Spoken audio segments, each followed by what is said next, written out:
हाँ जी। तो phase one difficult है या फेज़ टू डिफ़िकल्ट है? मैं आरबीआई की बात कर रहा हूँ। बहुत सारे लोगों ने ये सवाल किया है कि सर फेज़ वन ज़्यादा डिफ़िकल्ट होता है या फेज़ टू ज़्यादा डिफ़िकल्ट होता है। अब क्योंकि नोटिफिकेशन आने वाला है और भगवान जाने कब आएगा। ठीक है, हम नोटिफिकेशन का इंतज़ार, हम सब, आप और हम सब कोई पल के बिछा के कर रहे हैं, बट नोटिफिकेशन है कि आके नहीं दे रहा। बट ठीक है, अभी जो करंट खबरें हैं उसके हिसाब से नोटिफिकेशन अगस्त में आना चाहिए और आपका फेज़ वन अक्टूबर में होना चाहिए। बट देखो ये खबर कितनी सही है और कितनी गलत है, बट नोटिफिकेशन आएगा ये तो है। ठीक है, इसमें कोई डाउट नहीं है। अब आते हैं मुद्दे पे। मुद्दा है फेज़ वन डिफ़िकल्ट है या फेज़ टू डिफ़िकल्ट है। देखो, चार डायमेंशंस है। चार डायमेंशंस के थ्रू हम समझने की कोशिश करेंगे कि कौन सा फेज़ आपको ज़्यादा मुश्किल लगेगा या लग सकता है। बाकी ये डिपेंड करता है इंडिविजुअल के पोटेंशियल के ऊपर भी, बट हम ओवरऑल अगर हम समझने की कोशिश करें तो सबसे पहला डायमेंशन है जी सिलेबस।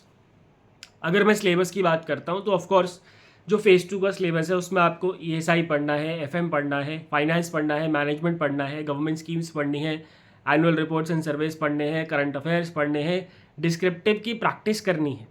ठीक है जी, और इंग्लिश डिस्क्रिप्टिव की भी प्रैक्टिस करनी है। ऑफ कोर्स ऐसे लिखना सीखना है, प्रेसी लिखना सीखना है, आरसी को जल्दी से सॉल्व करना सीखना है। तो अगर हम सिलेबस की बात करें फेज़ टू की तो ये सारी चीज़ें आपको करनी है। ऑन दी अदर हैंड अगर हम फेज़ वन की बात करते हैं तो करंट अफेयर्स तो कॉमन ही है, जो कि आपने फेज़ टू में पढ़ा, तो वो तो दोनों फेजेस के लिए पढ़ना है। सिलेबस में क्वांट, रीजनिंग और इंग्लिश रह जाता है, और इंग्लिश में मुझे ऐसा लगता है कि बहुत सारे स्टूडेंट्स कंफर्टेबल रहते हैं। They are able to solve around 20-25 questions out of 30 in the given 25 minutes. ठीक है, अब रह जाता है क्वांट और रीजनिंग। क्वांट और रीजनिंग का सिलेबस बहुत ज़्यादा नहीं है, लेकिन उसकी में जो और डिफिकल्टीज है उसकी मैं आगे बात करूँगा। तो अगर हम सिलेबस की पॉइंट ऑफ व्यू से समझे तो पढ़ना भाली हो गया किसका, फेज़ टू का। ठीक है, अब आ जाओ तुम टाइमिंग के ऊपर। जो वो टिक टिक टिक टिक चल रहा होता है एग्ज़ाम टाइम में, ठीक है, वो बहुत खतरनाक चीज़ है। ठीक है, फेज़ वन की अगर मैं बात करता हूँ, 25 मिनट में क्वांट के 30 क्वेश्चन, और भाई साहब ये लंबे लंबे क्वेश्चन। ठीक है, यहाँ पे मुझे लगता है कि फेज़ वन में बड़ी परेशानी होती है। जब हमने एक क्वेश्चन पिकअप किया और वो नहीं हो रहा है, फॉर एग्जांपल आपने एक पजल पिकअप किया, रीजनिंग में 45 मिनट्स है, 60 क्वेश्चन है। ठीक है, आपने एक पजल पिकअप किया बट वो सॉल्व नहीं हो रहा है, 5 मिनट निकल गए, बस आपका पूरे के पूरे 45 मिनट्स खत्म हो जाएंगे। ठीक है, आपके अंदर एक स्ट्रेस क्रिएट हो जाएगा और बहुत प्रॉब्लम हो जाएगी, और ऐसे ही सेम क्वांट में होता है। और अब तो जीए में भी ऐसा होने लगा है, भाई साहब 80 क्वेश्चन देते हैं वो लोग 25 मिनट्स में, लेकिन हम 80 क्वेश्चन को टच भी नहीं कर सकते इन द गिवन 25 मिनट्स, बिकॉज इतना लेंदी पेपर वो होता है। ऑन दी अदर हैंड अगर मैं फेज़ टू की बात करता हूँ तो फेज़ टू में आपको ऐसी कोई परेशानी नहीं होने वाली। 90 मिनट्स में आप आराम से 4 आंसर लिख सकते हैं, ऑफकोर्स अगर आपकी प्रैक्टिस है तो। और जो ऑब्जेक्टिव है 30 क्वेश्चन बहुत आराम से किए जा सकते हैं, उसमें कोई प्रॉब्लम आपको नहीं आती है। तो यहाँ अगर मैं देखता हूँ तो फेज़ वन बहुत ही ज़्यादा डिफिकल्ट हो जाता है फेज़ टू से। ठीक है, क्योंकि वो जो टिक टिक चल रही है ना, वो बहुत खतरनाक चीज़ है, ट्रस्ट मी दैट, बहुत खतरनाक चीज़। अगर आपको उसको मैनेज करना नहीं आता तो ट्रस्ट मी, आपने चाहे जितनी मर्जी पढ़ाई कर ली हो, जितने मर्जी आप क्वांट में धुरिंदर हैं या रीजनिंग में धुरिंदर हैं, बहुत प्रॉब्लम हो जाती है। ठीक है, अब तीसरे डायमेंशन पे आ जाओ, एलिमिनेशन पे। कहाँ पे किस स्टेज में कितना ज़्यादा एलिमिनेशन होता है। तो अगर मैं 2024 के डेटा की बात करता हूँ तो लगभग 67,000 लोगों ने फेज़ वन दिया था, और केवल 950 के आसपास लोग फेज़ टू में सिलेक्ट हुए थे, यानी कि 98% का एलिमिनेशन है at the stage of phase one.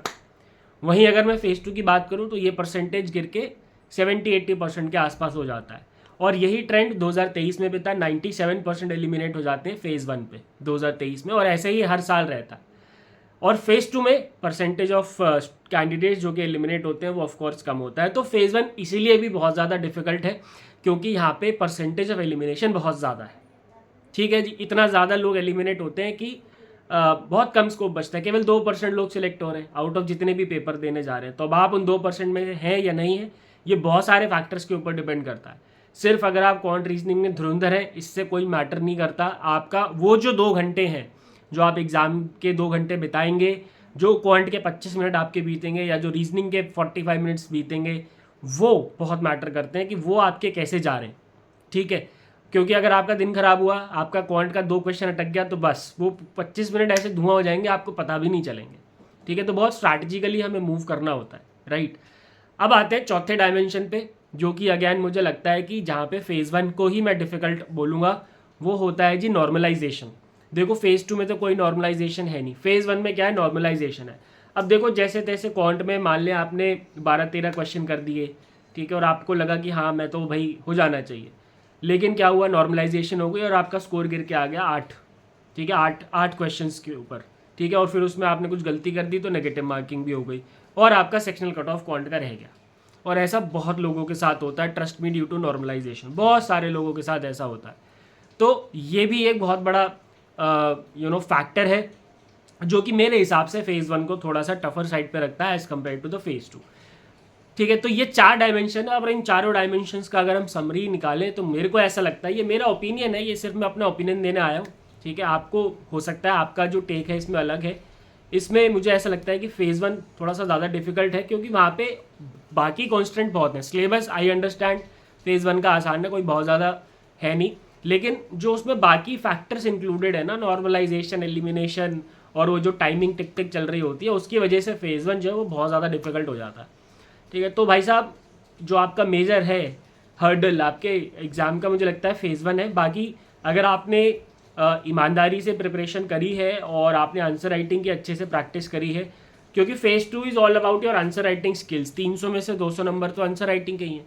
तो अगर आपकी आंसर राइटिंग स्किल्स अच्छी हैं, आपने बहुत निरंतर प्रैक्टिस करी है आंसर राइटिंग की, तो फेज़ 2 में आपको बहुत ज़्यादा प्रॉब्लम नहीं होगी। ऐसा नहीं है कि आप मुंह उठा के चले जाओगे फेज़ 2 देने के लिए तो निकल जाएगा, नहीं, बिकॉज वहाँ पे भी आपका कंपटीशन बहुत ज़्यादा हाई है, बहुत सारे लोगों से कंपटीशन होता है, लेकिन वो फिर भी एज़ कम्पेयर टू फेज़ 1 थोड़ा सा ठीक ठाक होता है, ठीक है। तो बस यही बात करनी थी। आई होप क्लियर है कहानी। तो अब लग जाओ प्रिपरेशन में, करते रहो। और ये अभी आपका पेशेंस लेवल चेक हो रहा है।